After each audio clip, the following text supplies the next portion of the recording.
An historic shift in the labor union law also kicks into effect in less than an hour. Michigan will become the 24th right-to-work state in the country. 7 Action News reporter Julie Bonovich live in Detroit. And Julie, are we going to see any immediate impact from this new law?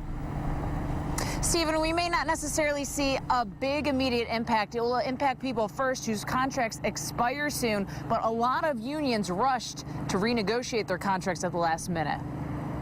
Even though their protests in Lansing in December failed to stop right to work from happening, many of the unions across the state succeeded in last-minute negotiations to extend their contracts. Any contract that's extended or negotiated after tomorrow cannot lawfully contain a union security provision anymore. That provision allows unions to collect dues from union members. Once contracts expire, members can choose to opt out of the union and stop paying dues. But labor lawyer Gary Klotz says those who do that need to be careful and read the fine print with the checkoff they signed. That may let them opt out immediately, and there may be a time delay before they can opt out. It could be up to a year later. It's language that unions in Michigan never thought they'd be discussing. It's a sad day for the state of Michigan. Keith Johnson is president of the Detroit Federation of Teachers. This past Monday, they extended their contract for 4 more years. After that time, teachers who choose not to join the union will lose certain insurance protections against lawsuits. You go to school, you learn a marketable skill,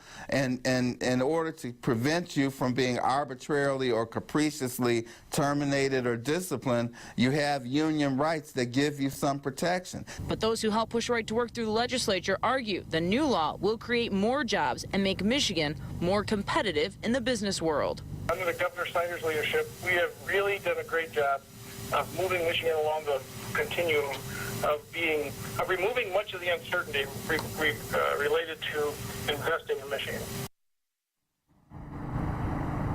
And the state representative says we may not see more jobs right away, but we're getting looks from companies right away, he claims. He says it could take a few years for those jobs to come into effect. Also, to note, the labor attorney we spoke with said that employees really need to talk to their employers to see what this means for them, because there is a lot of that fine print to go through.